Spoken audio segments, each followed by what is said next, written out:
Good morning. This is Talisha and Kadijat. Say hi, Kadijat. Hi, Kadijat.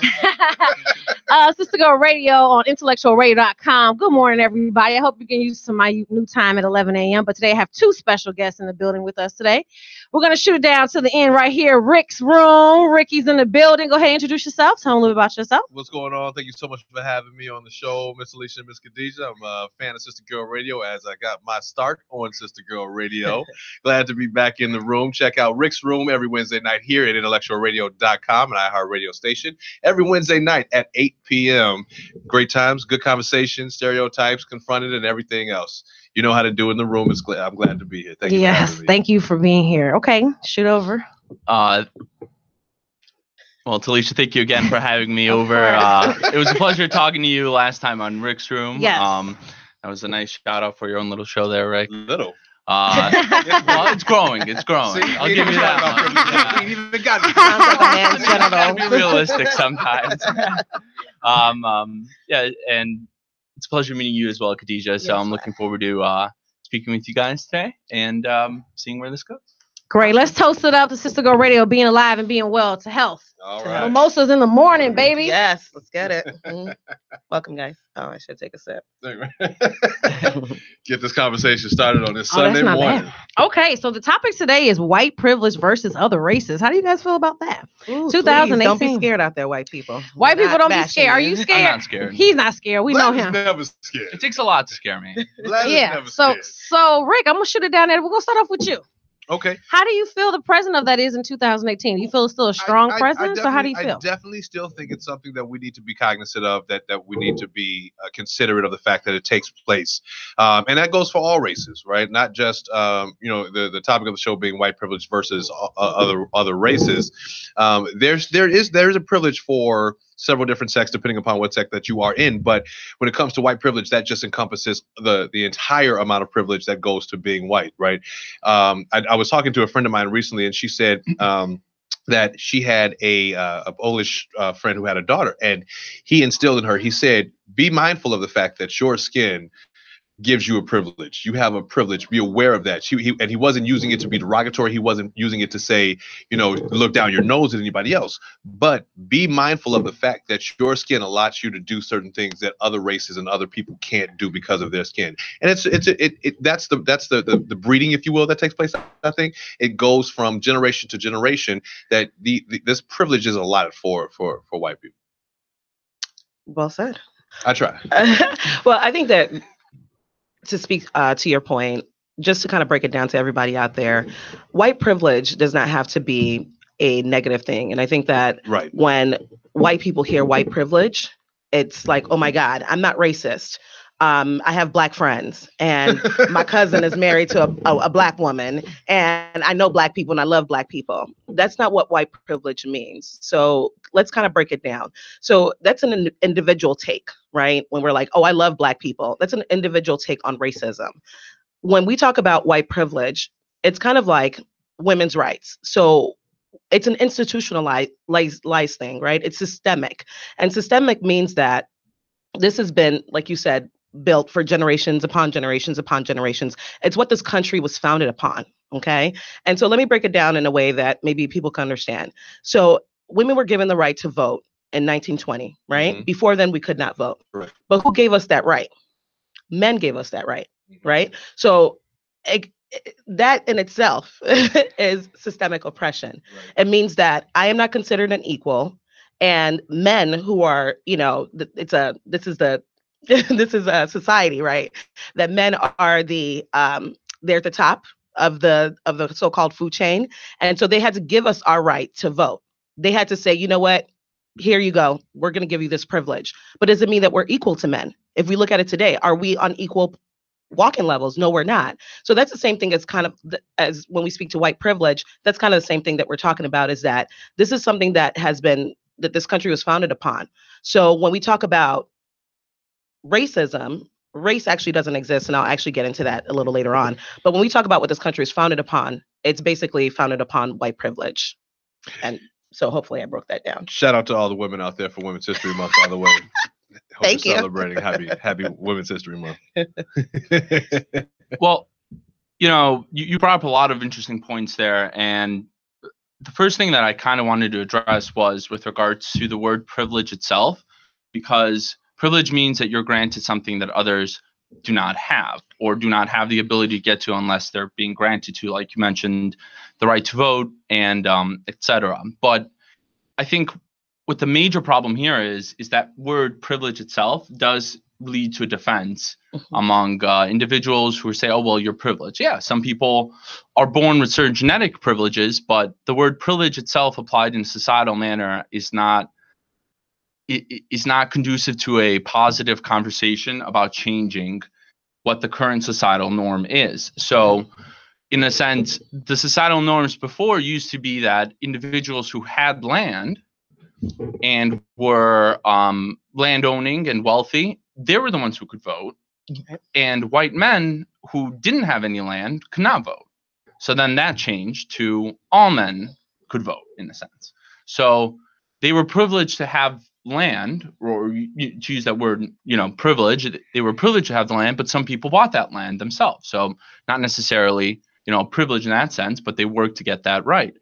And so it's essentially a societal norm in the current context because of the history of the country with regards to the different races that come in. So not only African Americans, but also people of Asian descent were at once barred from entering the United States just because Congress felt that was, what they wanted.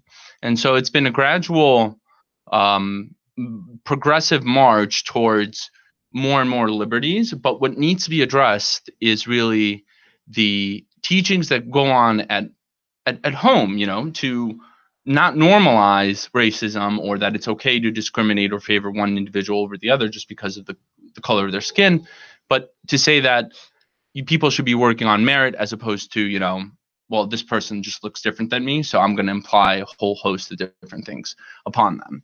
And, there's a lot that goes into it when you say privilege. And I think privilege is just, it's this word that's being used, but I just don't feel like it's a positive thing to generate discussion. And what it does is it alienates people more than it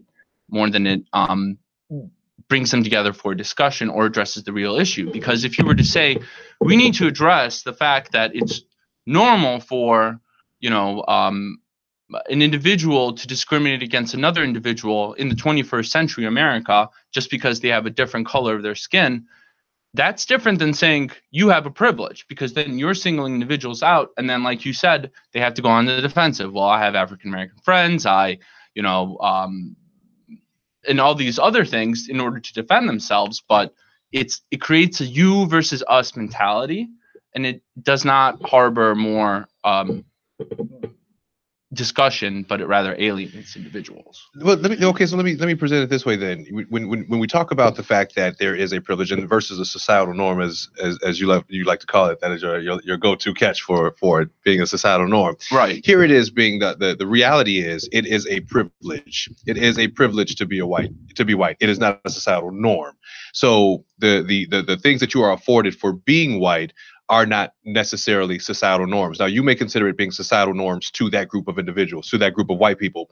Like, it's okay to not be harassed by the police. It's a societal norm for white people, but it is not a societal norm for black people. Mm-hmm. Black people get harassed by the police. So it's not a societal norm. It is, in fact, a privilege. You are able to step away from a police officer not fearing for your life because you are white, whereas a black man may have that fear based on the fact that you have the privilege, based on the fact that I am black. Right, and we're calling you something a societal norm means that it's a common ground for everybody. It's maybe a level playing field for everybody. When we talk about privileges, it's not. And the reality of it is a privilege to be white in America. It is a privilege. You are given certain things. You are not looked at a certain way. There is a complete overcasting of benefits that come with being white in America, and that other races don't get. Now, let me be clear in saying, for anybody that might be watching, there are other privileges in other areas. There are privileges to being Black. I wouldn't change being Black for anything. 100% unapologetically Black. Shout out to Black Panther, Wakanda forever. Yeah. I don't think that would change that. I enjoy the privileges that the few, but privileges that we do get being Black. Hispanics, there are privileges for being Hispanic in certain cases, but we can't overlook the fact that privilege is a privilege. It is a benefit. There are certain advantages that one individual or someone has because of the color of their skin, specifically for this conversation being white. So what are some of the privileges that you guys find most egregious? Okay. Everything. Well, you haven't said anything, Talisha. Go ahead. What do you mean say everything? Right. Sure. Am I here? Can I chime in? Well, you haven't got to go ahead. Let's get it, Talisha. Get woke. Yeah, I am woke. I was letting Ricky rebuttal it. I was just remembering, am I here? Should I be at the table? Can I talk? She said get woke. Get woke. Well, let's start off with a lot of things. I've told Kadijat this several times. I don't like my name. Period. I hate my name. Why do I hate my name? Because when my name is on an application, what am I? Black. And when female. Kadijat's name is on an application, what is Black Kadijat? And female. Yep. So all my credentials can be the same as Stacy's. Right. But because I'm Talisha, and shout out to Cheryl, love you, all my heart. But shout out to that, I'm a Black woman. Before you even met me, before you know my personality, I can have the degree, I can have the experience. Before you've even met me, I'm a Black woman. So let's just start there. What we naming our kids? I'm sorry. I'm so sorry. Right. That was totally unacceptable. Please sorry. Shout out to all my Africans. No offense to my African people. No offense. I'm just saying we have to play the white man's game sometimes. Cannot. I call it a unirace name. Certain names, Earl. It's early. No, Earl's brother. No, Earl's brother. But unless you're in England, I believe yes. Earl is a common name. But we're talking about America. There are names that before you meet the person, you already know their race. So you can pass up an application based on that alone. So let's start there. Let's start with the way we even name our children. Should we be conscious of that coming into the white man's world? Because whether we believe it or not, we have to play their game. I'm no offense to anybody. But it's a game out there that is being played. Whether you want to play it or not, it's a game. And coming in corporate America and trying to climb a ladder, there's certain games and certain ways that you have to play in what we call white America. So I totally agree with you, Ricky. It is a privilege. And you know how they call born with a silver spoon in your mouth? I feel certain things are automatically a privilege. Getting harassed by a cop. If he was in the car by himself, riding, he good. You and four of your friends are getting pulled over. You might as well just pull over. When you see a cop, just pull over. Well, but let me interrupt and clarify something. If Vlad is in a certain community, I won't name any names of these communities, but let's say he's in a certain suburb and he's driving by himself. Suburb. No. I'm saying an all-white suburb, predominantly white suburb. He's fine. But if he is in an all-black suburb, he's going to get harassed. So, that's where that privilege does take a play back and forth. If in the event he's in one of the, woods, shout out to all my woods. I don't know about harassed. I think that he might get pulled over and they might say, what are you doing here? Right. And then Vlad might say, why are you pulling me over? He can ask those questions. And even if he's being pulled over by African-American police, they're still going to comply and say, well, sir, we're pulling you over because blah, blah, blah. Right. But if you are a Black person being pulled over in, a Black community, you can't ask those questions. It's shut the hell up. Give me your driver's license registration. We can't ask, why am I being pulled over? What is going on? What are my rights? To speak to, I think there's a lot of good points being brought up. And to speak to your point, Talisha, I think that I have African privilege. I am, in case everybody didn't know it, I am African, 100%. Both my parents came from Nigeria. They migrated to this country. And I didn't realize that I wasn't woke. I think I'm woke and when I say get woke, and it means that be present, basically. And I never knew that I was looking through the world in a certain lens. My parents came here, they migrated here, and they worked hard. Our thing is education, right? Get your education, make sure go to school. You can do anything that you want to do. My parents also looked at things through a certain lens. And it wasn't until I got older and I started applying for jobs that I realized that, this is not true. If my name was Taylor, I would get a job faster than I would get Kadijat. And Kadijat is a beautiful name. I love my name. It's an African name. It's an Arabic name, and it has meaning to it. Just like a lot of African-American names had meaning to it, but we were stripped of our culture. We were stripped of our language. We were stripped of a lot of these things during slavery. So these names that we have today that, you said you hate your name, but it originates from somewhere. Maybe it's two names put together, right? And it's not the original name, but we should be proud. We should be proud of our names, the ethnicity that we have. We shouldn't have to change our name just to get a job. But I do see it these days. I do see even my African friends, they'll give their children, so-called white names, like Kennedy, but then their middle name will be an African name just to still kind of, give them that pride. But why is the first name not African? Because they want their children to get jobs, Right.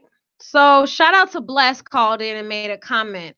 Bless, thank you for calling in. We appreciate it. Bless said, it is never going to change. Ricky, I'm going to throw it down to you. What do you feel about the statement? Do you feel, just real brief, yes or no, do you feel that this will ever change in our lifetime, me and you? I can't just be brief. Okay, to solidify in our lifetime, no. It's not going to change in our lifetime. Vlad, what do you feel, yes or no? Well, I think that's a defeatist attitude. I think it can change. Kadijat? I think it can change, but not in our lifetime. I think we have to do some work. I don't feel it can change our lifetime. Let me rebuttal that. I don't hate my name. I've always wanted my name to be Tiffany since I was 3. Shout out to Tiffany and Co., my favorite store in the whole wide world. When I was younger, I went to Catholic school. Me and Ricky, shout out to St. Domitilla, yes. And me and Ricky both thought we were white when we were kids.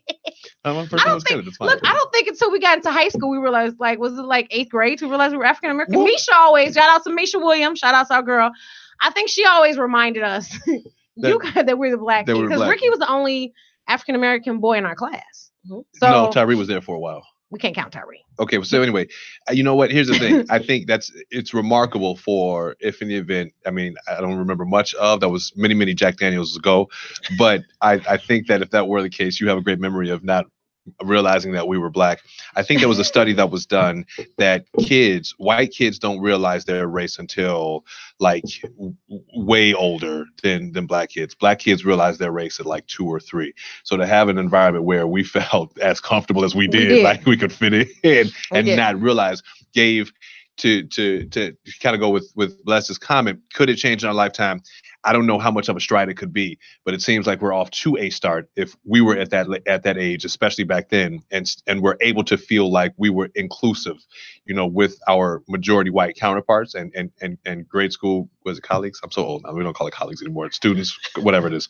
Say colleagues. Okay. Yeah, sure. We'll go with that. That's fine. In 2nd grade, we have colleagues. Right. But to feel that inclusive, means that we are heading in that direction. Sure. Like, you didn't grow up here, right? You came here. How old were you when you came here? So I was 6 when I came to the United States, and it's interesting you bring up the name because you're struggling with pronouncing my name. I am, and I apologize. You're not the first person, but it almost my whole life growing up here in the U.S., a lot of people have struggled with pronouncing Vladimir, and it kind of goes along with what you said about playing the game, but it's not necessarily the as you said, the white man's game, but what the current system is, here in America, what it means to be American, quote unquote.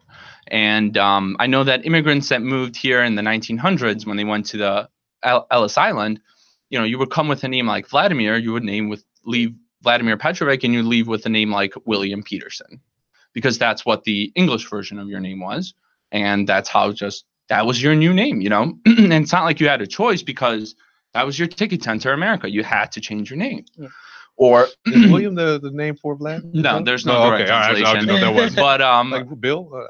Bill, I guess. Yeah. So I'm not, it would be easier for me to apply for jobs if my name was, Bill Peterson. No one would think, oh, this guy is from Russia, just because I have a name like Vladimir, and I'm nowhere near Russia, which makes it very sad. I grew up in a very warm environment, not, cold, freezing, I guess. And then you'd also mentioned, issues where it comes to getting pulled over. And I think a lot of that plays in part with just the history of African Americans within the United States, because the legal system hasn't always been there for them. And societal institutions within America haven't always, we're never always positive or completely neutral. But as we're changing, we need to continuously address any grievances that occur within the legal system or within, the police or other services, and address them in a public manner and say, hey, this individual pulled me over, and that's why we have those cameras now that are filming, and a whole host of other social media that addresses these issues. And I think that will change. So when individuals say that will never change, you're already blocking out the possibility of actively working towards it. You already defeated it. You said, oh, this will never change, it will always remain the same. Then it will remain the same. But if you say there's an opportunity for this to change, this is how we're going to change it, it changes. Vladimir, do you know what a DWB is? A DWB. Not a DWB. No. I love it. Driving while black. Okay. Driving while black. Okay. So That's no okay. offense to you. If I first met you, and you don't have an accent or anything, so you sound just like, like you grew up in California on the beach somewhere, and you surf forward. So if I met you, I wouldn't know, based on your history, I wouldn't know. Like people say when me and Ricky used to talk proper, we were what? Kadijat? White. Talking white. We're talking white. So because we use our words properly, we're talking articulately. white. Yeah. Yes. And I went to a job interview, I'll never forget. And she was an African-American woman interviewing me, and I used the word cool. And I didn't get the job because I used the word cool. I think sometimes we're talking to each other, even in a business environment, we talk different. Admit that. Well, but No. If I go to a job interview with him, with Valdemar, I like saying that. Vladimir. Can I just call you V? No, Mr. V. Mr. V. I go to interview with him, I might talk differently. call her Tiffany. Yeah, please call me Tiffany. I love it. Yes, please call me Tiffany. And if I go on an interview with you, Ricky, I might play the brother-sister card with you. But if I go with him, I would be a whole different demeanor. Words, everything, attitude is just different. When I talk to people at my job and they find out that I'm a sister, they start talking to me totally different. Even the white women, they'll be like, well, sister, I know you'll take care of me. When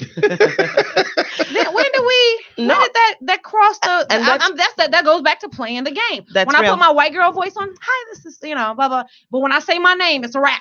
But see, that's the thing. Why is it white versus black? Why is it white girl voice? No, Jay-Z says it because I speak like this all the time, people. She's a white girl. I'm not a white girl. There's nothing Nigerian, wrong. all day. I thought she's the whitest Nigerian you ever meet. I told her that There's all the time. nothing wrong with Not being. She is. There's nothing wrong with being smart and educated. Jay-Z says a quote, and I'm going to misquote him, but basically the way you speak shouldn't have anything to do with intellect, right? So at the end of the day, it's not talking white. What is talking white? What does that mean?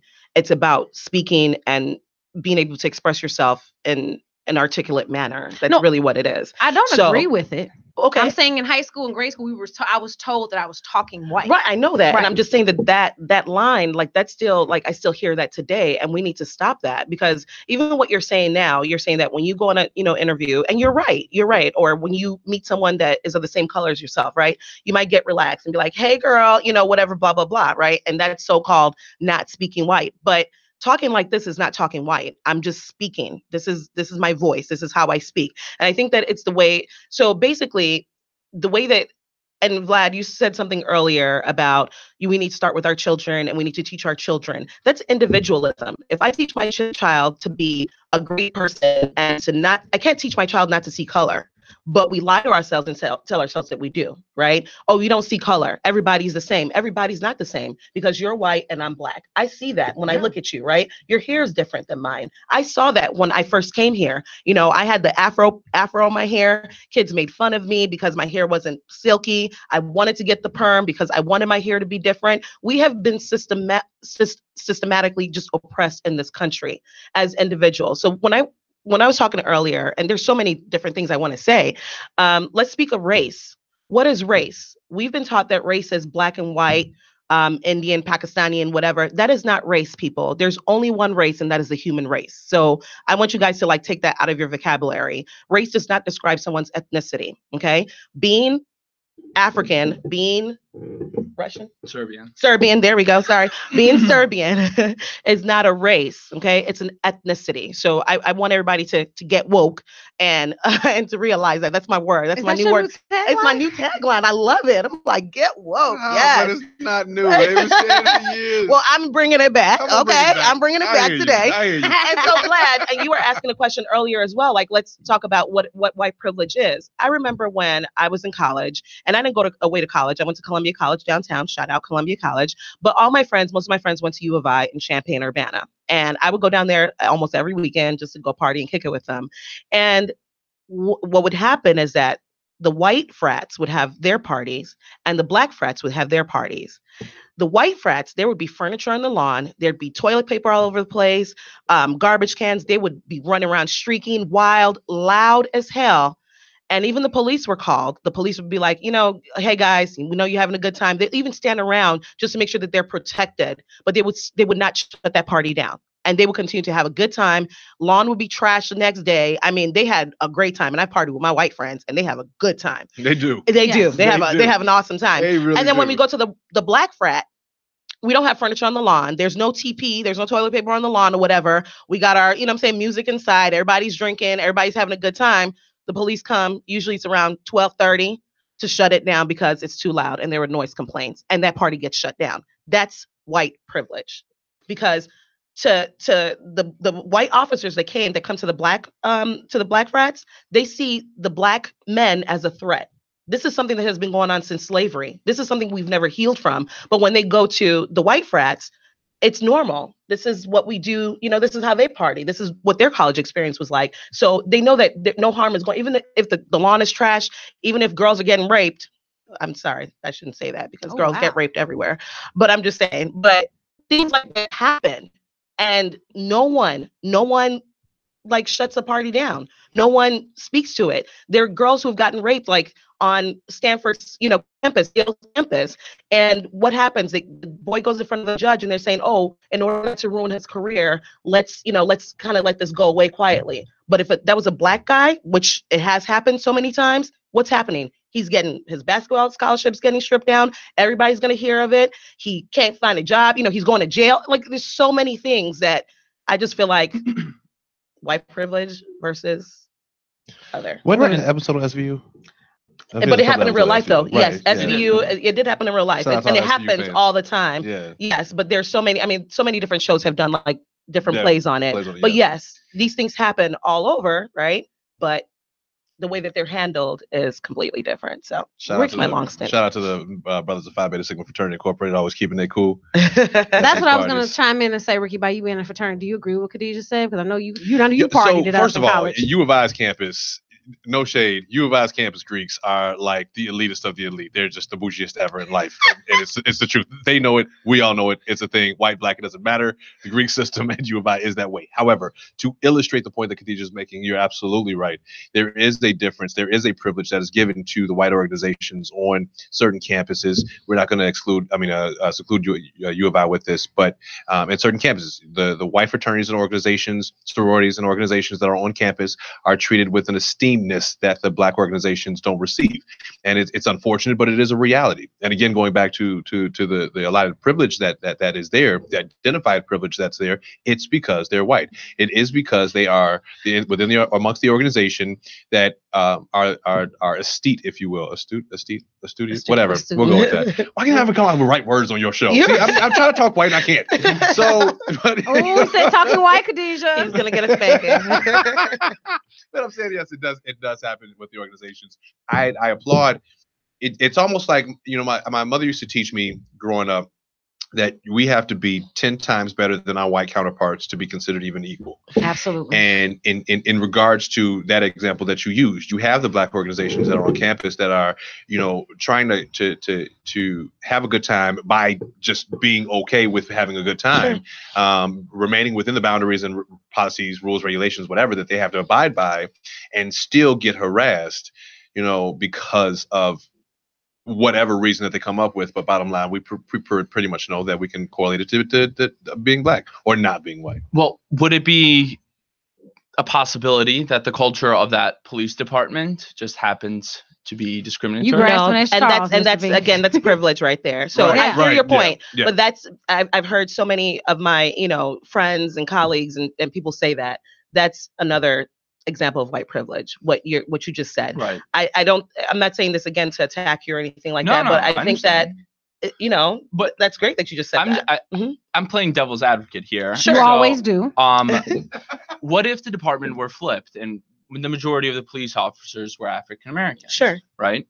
Because like you said, when you go in the interview, you change the way you talk, and because you feel safer to, truly express yourselves in a sense. If the majority of that police department were African American going to a party that was, led by African American fraternities or sororities, I think that they would be more lenient than the other fraternities. That's not no true. offense, and shout out to all the black cops, but sometimes they can be worse.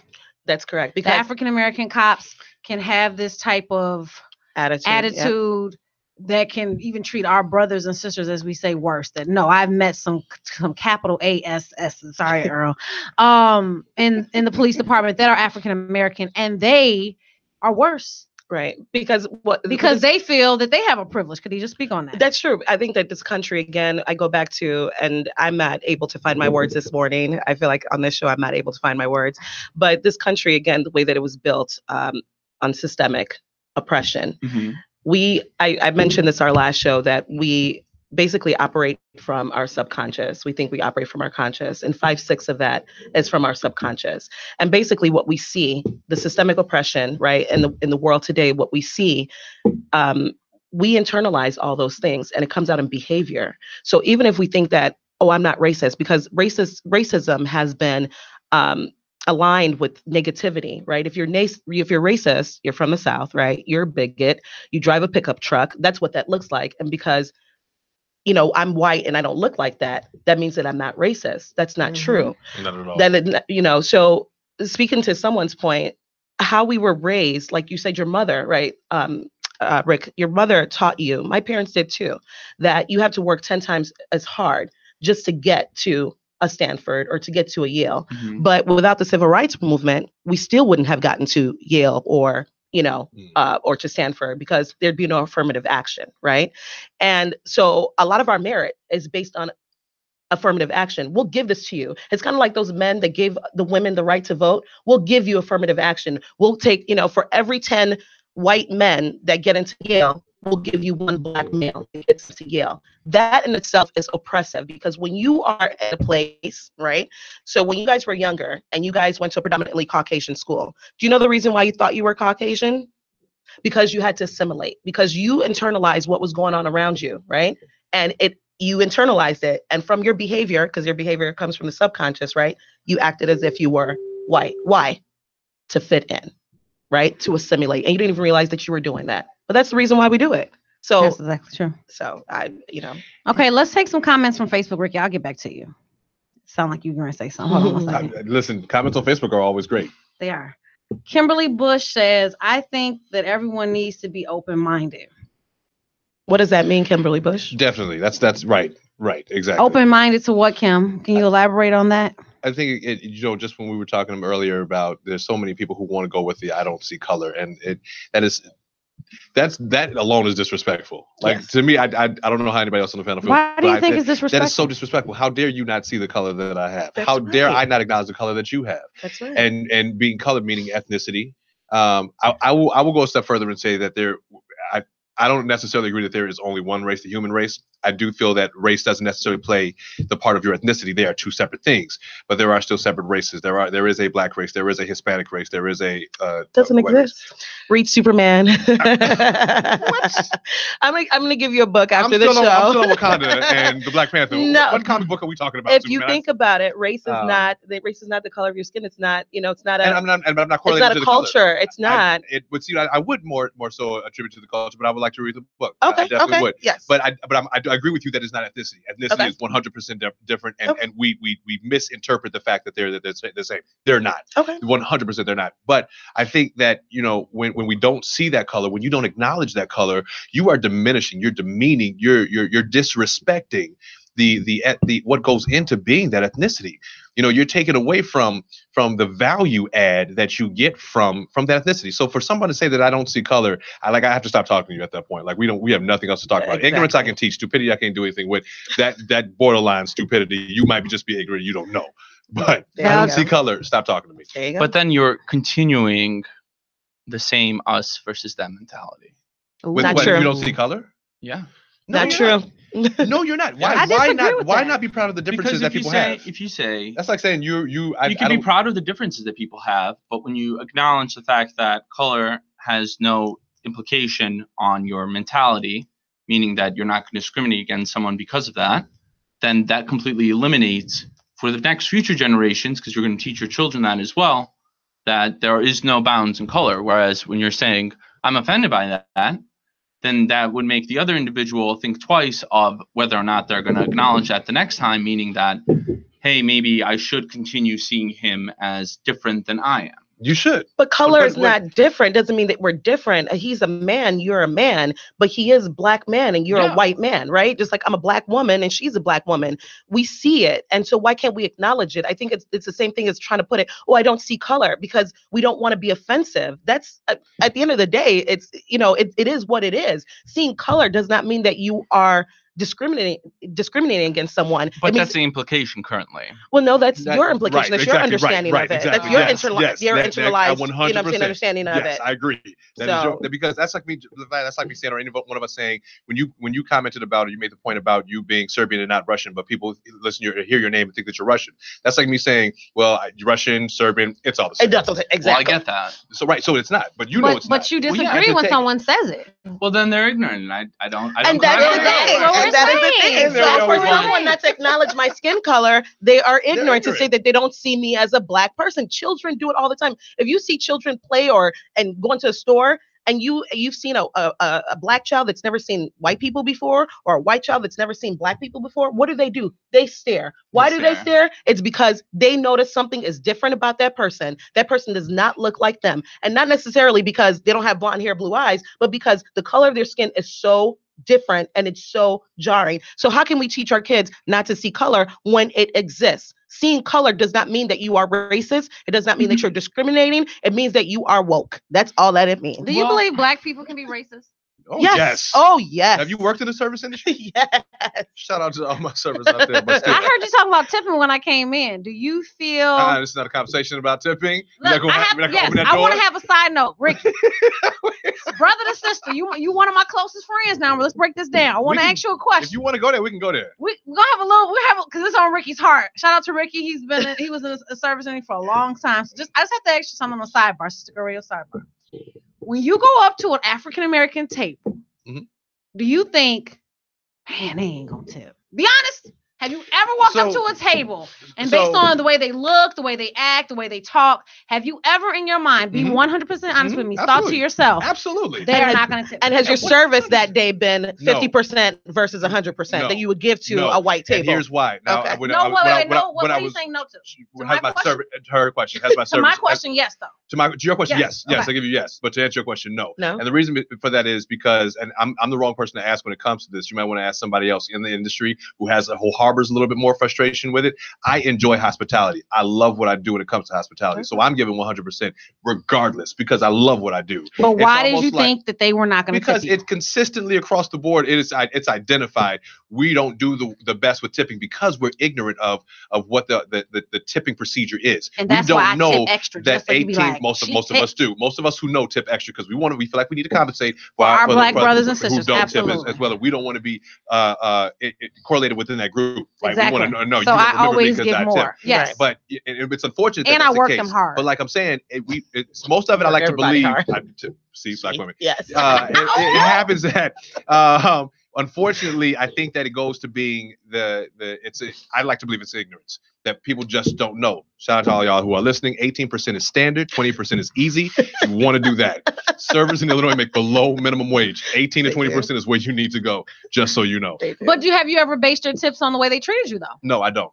So you tip 18% regardless. If I come up and I'm the bottom line that I'm going to dire give you mad black 18%. women. I'm not giving you anything less than 18%. Now, if I feel that your service was subpar, your manager and I will be having a conversation, or you and I will be having a conversation. But that's just how I operate. But you're still gonna tip most people 18%. who know when they go out with me know that I'm tipping 18%. But me and that server, you might as well think that I'm your manager that day, because what we're going to do is have a real quick sit down on how you could be a better server. Not a real quick sit down. A real quick sit down, 1-on-1 they call it. Okay. Right.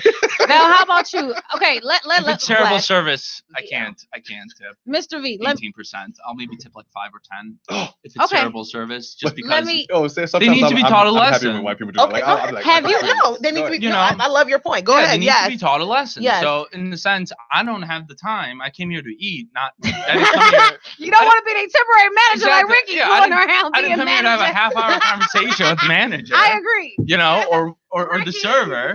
Being a mobile manager service. right. I need to start my own business. Yeah, if they get a Mobile 5 to management. 10% tip, then they need to start thinking, what did I do wrong here, as opposed to just, oh, that guy sucks. See, and that's awesome. You know. I'm so happy that you said that, because when you go and that happens and you give a 5 to 10% tip, you may be called a ASS, HO, Yeah. whatever, right? But you still will not be seen. Your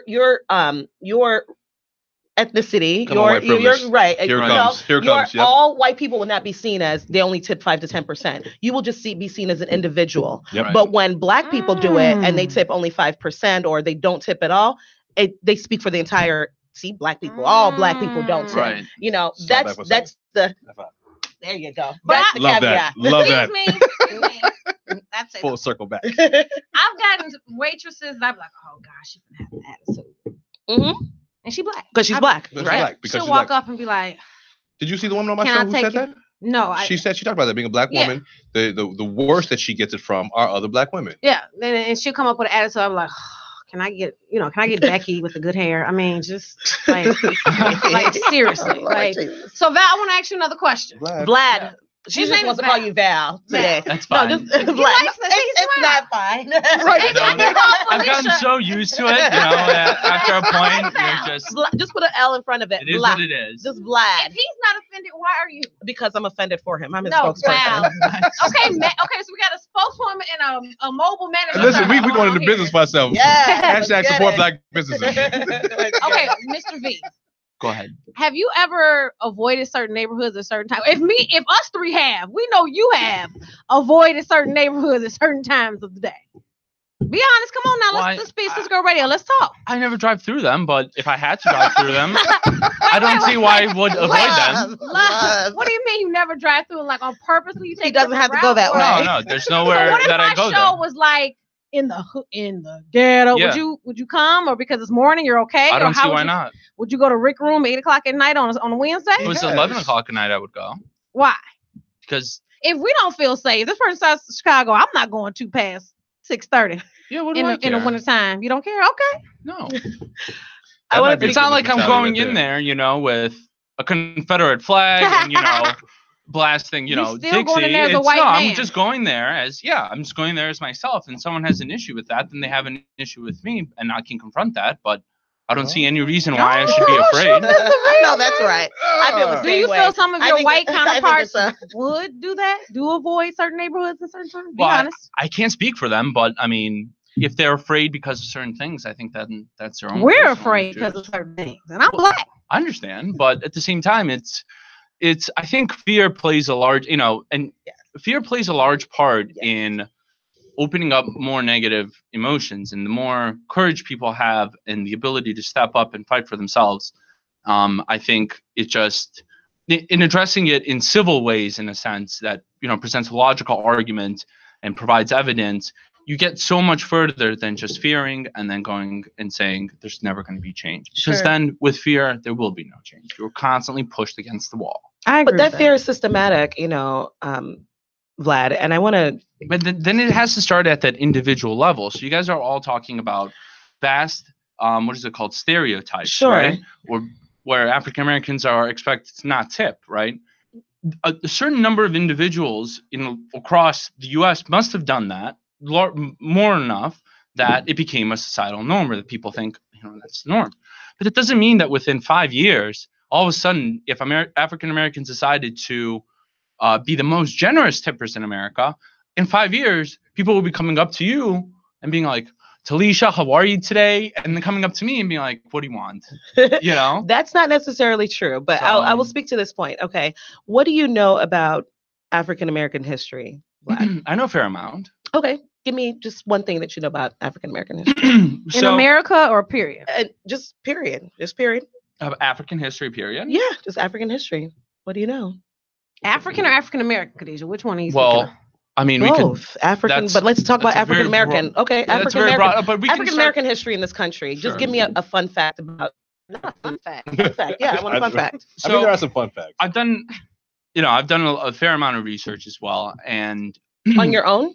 Yes. Okay, so this wasn't. And which let's not talk about school. Let's talk about your own personal research. All right, we can say, through reports or whatnot, but we can't. I can tell you that slavery, in fact, began with white impoverished individuals in the United States. So when the colonies first opened up, what you had were indentured servants, aka slaves, who were there for a certain period of time to work and be treated exactly, the same, and some to work on the plantations, but they were poor British people or Irish people that were sent over and, were part of those colonies that worked there.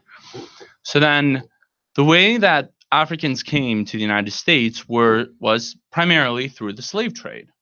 So when the European powers, Britain, France, Portugal, started colonizing the west coast of Africa, the Ivory Coast and the Gold Coast, what you had was an already existing slave trade that complemented the needs of the colonial powers that never fully entered. In some areas they did, but mostly it was through the establishment of trade ports, and colluded with the local authorities who already had this systematic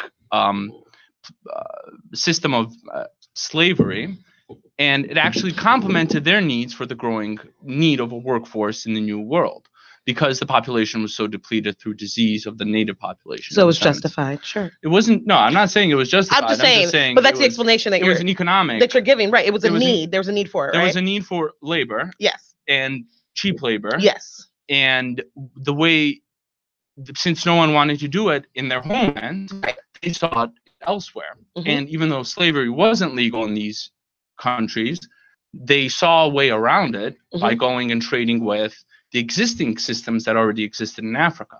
So I can tell you that I read a book. It was about a French voyage that of a slave ship that went from France and its dealings with its colonies in Martinique. And one of the biggest fears that was told among the Africans that lived within the mainland was they didn't understand why so many people were getting onto ships, right? Okay. And the people who were captured to be sold off to the slave trade were in fact captured by Africans who were of either Islamic faith, where slavery is legal, or warring tribes, and you just lost that war, right? And so these individuals would be led onto these ships and brought to the United States under terrible conditions, right?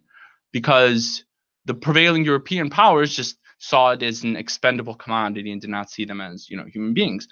But they didn't even see the human beings on their own land as human beings, because there was an us versus them mentality there as well. So you had the aristocracy and you had the peasants, right? And the aristocracy was certainly above them, and so they viewed themselves as more human than, the peasants, they could do whatever they want.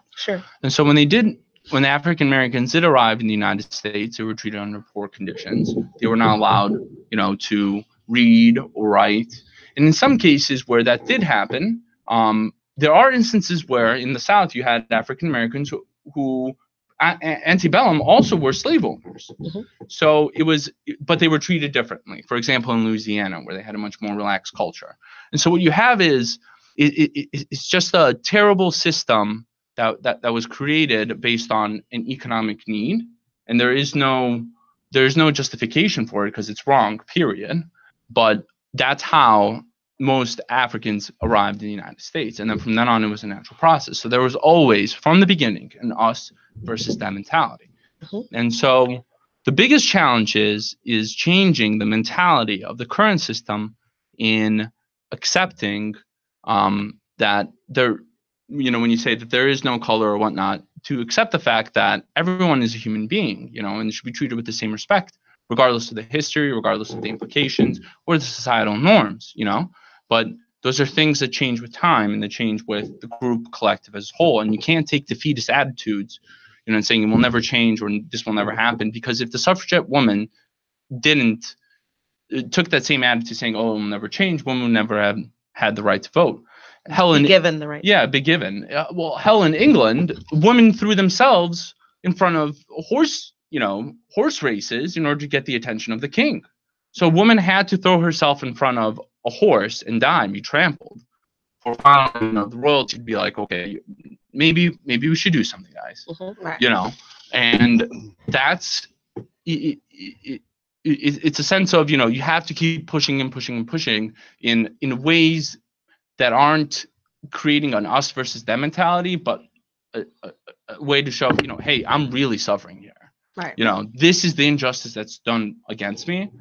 Here's the evidence. I have the videos, I have this, and you can see that currently, it's slowly changing, but it's going to change. That's why I believe it's going to change in our lifetime, not that it's never going to change. I disagree with that. So I'm going to let Kadijat go ahead and we only have a few more minutes here left, so I'm going to let Ricky do his 1 minute wrap up of everything. DJ was going somewhere with that. Oh, yeah. So let's you piggyback off that real quick, Kadijat. So the reason, and thank you for that profound history lesson. No, seriously, that fun fact, right? Fun fact. The fun fact, the fun fact was like, everybody, like a fun fact that I know is in 1492, Columbus sailed the ocean blue, right? That's like, kind of like what I was thinking of. But you did research on your own because what you just said was not taught to me in any school that I went to. It's not in any of the history books, right, that I read. It is not in even in high school and college. I would have to go outside and get books from the library in order to have the research that you have. The first blood plasma, right, first open heart surgery performed by a Black person. That's what I meant, like by a fun fact, right? But that's in none of the history books that we have. And the reason why it's not is because, again, I go back to the systemic oppression. The reason why it's not, the reason why most people in this country don't know about African-American history or any other history, right, is because, or how this country was really founded. Like you said, Asians, I heard you talk about Asians earlier, that they weren't, allowed to come into this country. They were allowed to come into this country to build the railroad, and then they were sent back, right, to their country. Right, exactly. So the way that this country is founded, it was built upon the back of immigrants, okay? But the way our history was written, it was written for white America. That's what it was written for. And so white America can be proud of their history. They can be proud of their culture because they have these books and it's taught worldwide. So you're saying that in order for us, like, we need to just, okay, we have these cameras out here and, now we're not addressing the issue. We're seeing what has always been, what things that have always, and nothing is changing. Right. I know it's not you. You probably a millennial. I don't want to prejudge you, but I know you guys believe in like change, and you guys are like, and I love it. And I hope that you guys can be like this voice that really like pushes a button. The civil rights movement happened, and here we are still oppressed and we are still enslaved today. In order for this to change, our history needs to change. Everybody needs to be educated about what really happened in this country, how things really worked in this country in order for anything to change. And that's why I say, are they going to rewrite history? Are all the history books in the world going to be thrown out and they're going to rewrite it the right way, the way it should have been written? If that does not happen, we are not moving anywhere. We think we're moving somewhere. We are not moving anywhere. But what if you had African Americans within those companies who did write those books? Because I don't know what the statistics are. But, they write them, but doesn't mean that they're in schools. Doesn't mean that they're being taught to our children. That doesn't mean they're being taught the right way. Columbus came to the Columbus murdered, slaughtered an entire ethnic, group of people. Right, exactly. And no one knows about that. They just say, oh, he brought, gold. He brought all this stuff back. I want to shout out to Crystal Herska real quick. That's my friend, my colleague. When this whole Black Lives Matter movement came about, I was disgusted with the Black Lives Matter movement, right? Because for me, all lives matter. And when people started saying all lives matter, and then there was this clash, and people are like, oh, people who are saying all lives matter are stupid, Black Lives Matter. And then they came out with the Blue Lives Matter. Thanks, Obama, even though I love you. But it was just like all these things together, right? And I had a conversation with my best friend, shout out to Ebony Couch. And she was telling me, she was like, well, you know what? Black lives do matter. And I was like, well, no, Ebony, all lives matter. And we had this heated discussion, and my best friend was right. I hate to tell her that. And I went upstairs to went back to my office, where I was the only African American in, this office of white people. And so I went back to my office, and Crystal Herska, and I said to her, and I was like, all lives matter. And Crystal Herska said, and she looked at me, and she's a white woman. Sorry. We're gonna have to pick this up another time. We are out of time, everybody. So I want to give a shout out to Ricky.